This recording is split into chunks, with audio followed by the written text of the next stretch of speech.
Ang Ginoo maanaa kaninyo.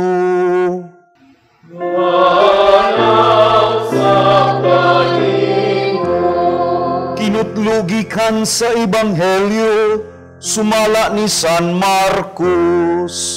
Hinayan ko ikaw, O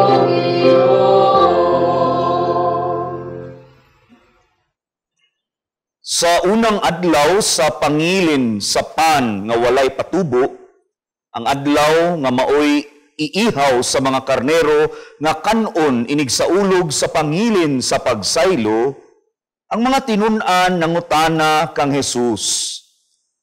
Asa mo man kami paadtua aron andamo namo ang panihapon? O gisugo ni Jesus ang duha kanila o giingnan.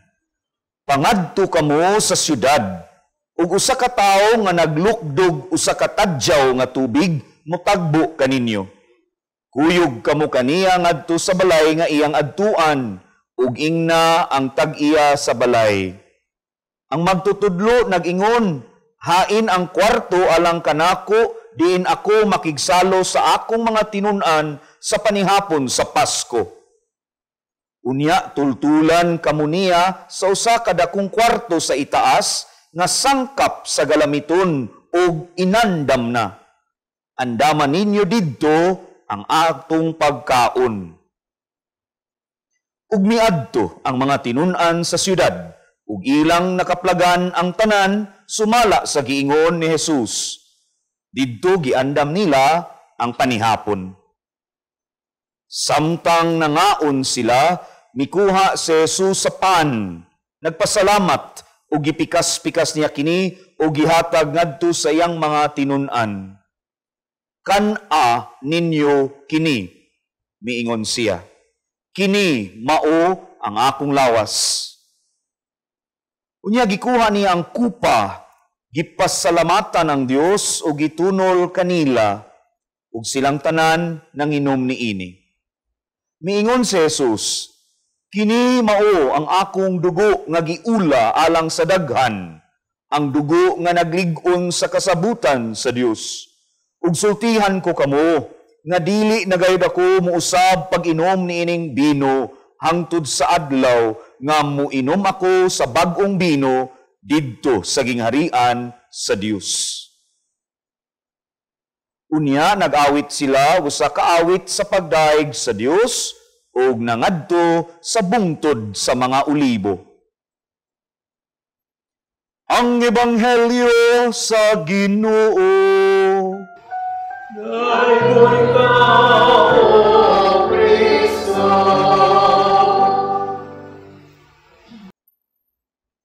Mga igsuon ko diha ni Kristo.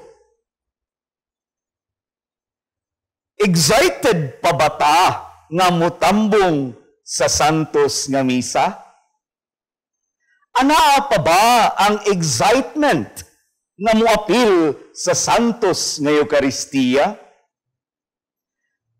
Kahinumdom pa ba ta sa pagbati, feeling nato sa dihang una ta nga nakadawat sa lawas ug dugo ni Kristo? For sure, excited kaayo ta ni adtong higayuna. Karon mga igsuon, kumusta na ta? Naa pa ba'y sense of excitement? Mga igsuon, nakapangutana ko ini kay maoy akong interpretation sa klase sa mga linya ba o sa gipamulong sa mga tinun-an ni Jesus niining unang bahin sa atong ebanghelyo karon. Sayod sila nga hapit na ang pangilin sa pan nga walay patubo. Ang mga tinun-an na ay pagka-excited. Asa mo man kami paadtua aron andamo namo ang panihapon. Excited sila na makigsalo uban sa ilang uban sa atong Ginoong Hesukristo. Mao tong nakapangutana ko, Excited pa bata sa matag tambong nato sa Santos nga misa? Mga igsuon, agig pagpalawom gamay sa atong pamalandong, buot ko nga ato bitawng tan-awon pag-usab ug susihon ang atong kaugalingon. Diha sa atong pagtambong sa Santos nga misa, sa matag salmot nato sa bangkete nga giandam o gibilin sa atong Ginoong Hesukristo, nindot tingali nga pahinumduman ta sa unsay angay nato nga mabatunan matagtambong nato sa Santos nga misa. Doon na lang ko'y duha. Dagan gyud tingali tag mapamalandungan kay grabe ni ka sentro kining atong pagsaulog sa Santos nga misa, sentro ni sa atong pagkabinunyagan. Apan tuguti lang ko, duha ka mga butang, agig pagpahinumdom nato ba sa atong pagsalmot o pagsaulog sa Santos nga misa. Kay karon gong Domingo ha, gisaulog ang solemnidad sa Corpus Christi. O ato yung kumplituhon, Corpus et Sanguinis Christi, ang lawas o dugo ni Kristo. Una nga punto, dili ikalimod na sa mapagtambong nato sa Santos nga misa, mga igsuon, di lang unta excitement nga nag-urus-urus, kundili anaagyod konkreto ni na ang pagpangandam personally o externally. Magkuyog ni, pagpangandam personally o externally. In terms of time, mahibaw kita unsa tang misa urasa mo tambong na may mga na-schedule na nga misa. Busa, kung sayot ta sa time, di unta ta magpa-late. Di lang di ay ni para ninyong mga tao, apil na pod ang pari. Pagpangandam personally and externally. Hisgot lang sa time element. Kung kay bawta sa oras nga atong tambungan, masayod ta, ato nang i-budget wisely, dili unta pirmi na lang late. In terms of sulubon, kana tandog kay ko kung makaibaw na ay GS prom, na ay mga graduation, no? Kanang mga okasyon ba, nya andaman gyud unsay nindot nga isulob. All the more kining atong pagtambong sa Santos nga misa, andaman po nato ang atong isulob. Di good magpataka og sulob. Diyon ko pagpangandam sab externally. Ning dapita ako tingaling hisgutan nga dili sad mantiniran ang mga galamiton sa misa. Dunatay mga gigamit dinhi sa misa. Ug di na ko ikalimod nga sa akong pagkapari sa dihang giordinahan ko. Nalipay ko sa mga tao nga nagmanggiyatagon sa mga gamit sa akong pagmisa. Salamat nga miila sila kung unsa ka mahinungdanon ang mga galamiton sa misa. Dili unta minantiner, no? Inatiman unta pod. Ako nga pari ug sila nga mga natahasan nga muandam sa gamit sa misa, hinaot dunay sakto nga pagpangandam. What I am saying so far, pagpangandam personally o externally, kanang gitawag ta ang atong tarong nga disposisyon. Disposition nato. Kung naghisgot ko og dili malate, napod unta tay naay mga tao. Ako lang saning napanid-an, mag-una-una mag-uli. Uy, wa pa gani mauman ang misa. Samot na nga may bawaan nga na second collection. Ala, umano kalawat mo exit naman. Palihog ta, kung doon natin mga kaila, pikpika, no? nga ang misa matapos, inigsulti, tapos na ang misa, dad-a ang kalinaw ni Kristo. O kita mo ingon, salamat sa Dios. Diyan na ta, pwede na maginahinay og exit. Dili unta mag-una-una og uli.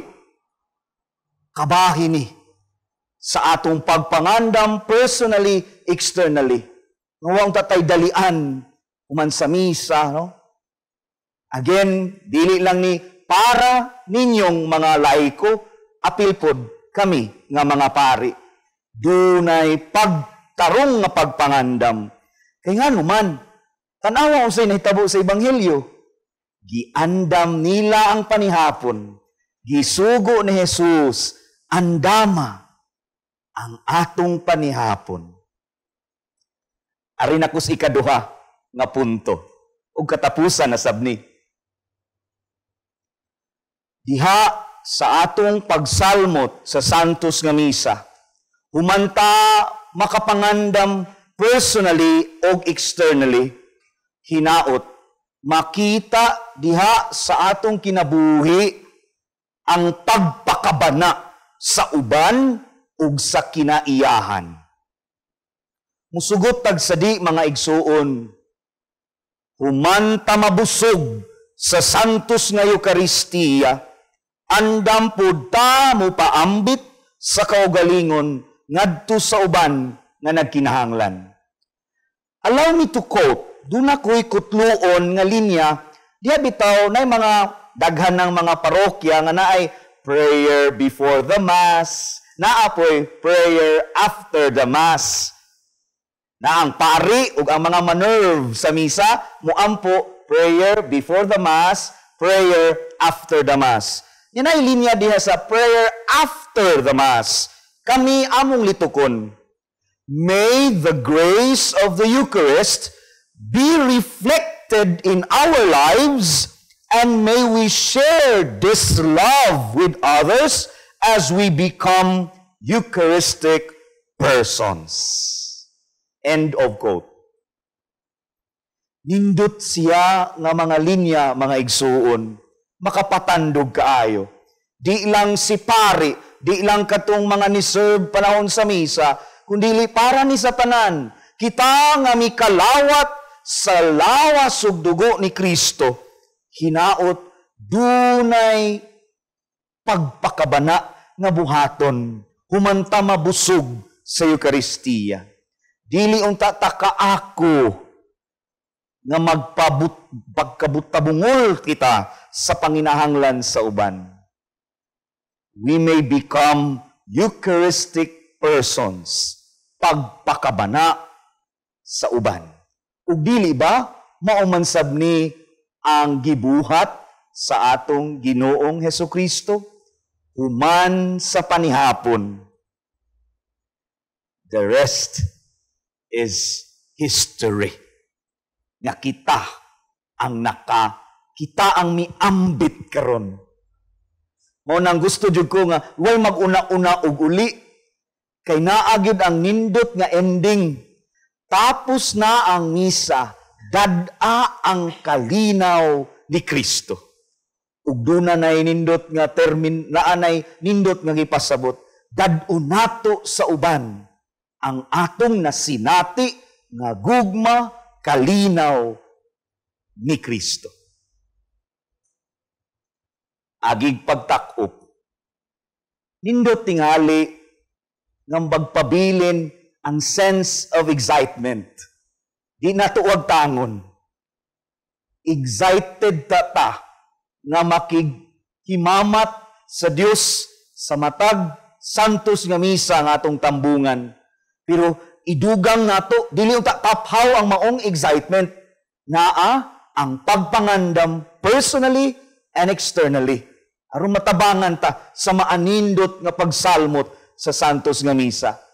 Ug human ang kanang excitement nga nabati nato.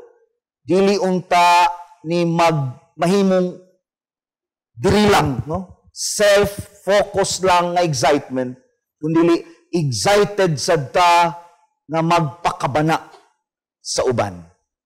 Mupaambit humanta mabusog ni Kristo diha sa Eukaristiya. Hinaot taon ta.